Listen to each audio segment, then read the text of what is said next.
ल हजुर, यो चाहिँ के हो भन्नुहुन्छ भने यो चाहिँ सुँगुरको अन्द्रा। आज म यसलाई परिकार बनाएर खाँदा जाँदैछु। घरमा खासै कोही पनि छैनन्, म एक्लै छु। यो चाहिँ 5 दिन अगाडि बनाएर राखेको मैले सुँगुरको अन्द्राको परिकार हो। यो चाहिँ हाम्रो किराँतभित्र चाहिँ यो सुँगुरको अन्द्रा, सुँगुरको मासुको परिकारहरू बनाउनमा चाहिँ एकदम च्याम्पियन हुन्छ।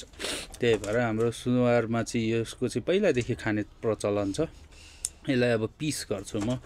यो चाहिँ 5 दिन अगाडिदेखि मैले बनाएर राखेको। अब रगत खानेहरूले चाहिँ रगत मिसाएर बनाउँछन्, तर मैले चाहिँ रगत नखाने भएकोले मैले चाहिँ यसमा चाहिँ अन्डा हालेको छु। भित्रको भुटुवाहरू सबै किमा बनाउनुपर्छ विभिन्न हालेर। अनि त्यसपछि अन्द्रामा चाहिँ यो बोसे अन्द्रामा चाहिँ भर्नुपर्छ। यसलाई चाहिँ हाम्रोतिर चाहिँ लिङ्डा भन्ने गर्छौँ। हामीले चाहिँ यो बनाएर खान्छौँ। यसरी पिस गर्ने पहिला। यो चाहिँ एकदम बासी भएपछि राम्रो हुन्छ। यो चाहिँ 5 दिन अगाडि मैले बनाएर फ्रिजमा राखेको थिएँ। अब मैले काटेँ, यो प्याज पनि काटेर, मलाई चाहिँ प्याज पनि मनपर्ने भएको कारणले प्याज पनि काट्दैछु। एक्लै छु, अल्छी लागेर 2टा वाइ फ्राई गर्दैछु। घरमा आज राति खासै कोही पनि छैनन्। यो सुँगुरको परिकारहरू बनाउनमा चाहिँ एकदम च्याम्पियन हुन्छ हाम्रो किराँत संस्कार। अब यो काटेर ठिक्क गरेको छु मैले। अब यसलाई अब यता चाउचाउ फ्राई यता भुट्दैछु। अब पाकेपछि अब ताई बसाले मैले तावा यसलाई फुट्नलाई। यो परिकार चाहिँ यो सुँगुरको अन्द्राको चाहिँ भित्रको भुटुवा, त्यो कलेजो केहरू हुन्छ है, सबै मासुहरू मिसाएर किमा बनाएर टक्क अन्द्रामा, बोसी अन्द्रामा चाहिँ लम भरेर अनि पानीमा उसिने राम्रो पानीमा उसिनेर पकाउनु पर्छ। कम्तीमा नि 20देखि आधी घन्टा माथि पकाउनु पर्छ अनि राम्रो पाक्छ। अनि अब यसलाई फ्राई गरेर तताउँदैछु, मतलब यो चिसो भएछ तताएर यसलाई चाहिँ तताउँदा यसको भित्रको बोसोहरू पनि बाहिर निस्किन्छ, एकदम राम्रो त्यो फ्याटहरू जान्छ।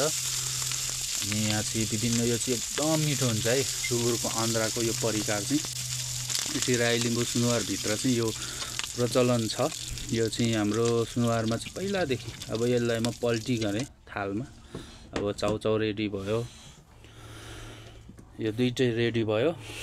यो अन्द्राको लिन्डा यो पनि परिकार रेडी भयो। एकदम मिठो हुन्छ है यो चाहिँ सुँगुरको अन्द्राको। यो चाहिँ विभिन्न मिसा हुन्छ। यहाँ अब खानालाई बस्दैछु म। मेरो अनुहार त्यति राम्रो आएछ, क्यामेरा छेकिएछ, नजिक भइसक्यो, मैले वास्ता गरिनँ है। अब खाइसकेपछि फेरि अर्को प्रकार भिडियो बनाउनु मिलेन, मैले भिडियो चाहिँ बनाउँदैछु। एकदम यो चाहिँ एकदम मिठो हुन्छ है, तपाईँले पनि बनाएर खाने गर्नुहोस्। यो चाहिँ सुँगुरको अन्द्राको परिकार चाहिँ एकदम राम्रो हुन्छ। हामीले चाहिँ यो पहिलादेखि बनाएर खान्थ्यौँ गाउँघरमा। आमा बुवाले बनाउनुहुन्थ्यो पहिलादेखि, म सानो हुँदादेखि।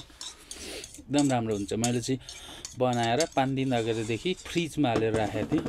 अहिले काटेर चटचट आफ्नो पिस चाहिँ आफ्नो हिसाबले बनाउने, आफूलाई कत्रो मनपर्छ। ठुलै नै तताएर ठुलै नै खाने इच्छा छ भने त्यसरी खाँदा पनि एकदम राम्रो हुन्छ, आफ्नो स्वाद, आफ्नो इच्छा अनुसार। म चाहिँ त्यसरी मन पर्दैन। अनि ठिक्क सानो पिस गरेर पकाएर आजको परिकार मेरो अझै पनि बाँकी छ फ्रिजमा। अब त्यो चाहिँ अब भोलि पर्सितिर खाने।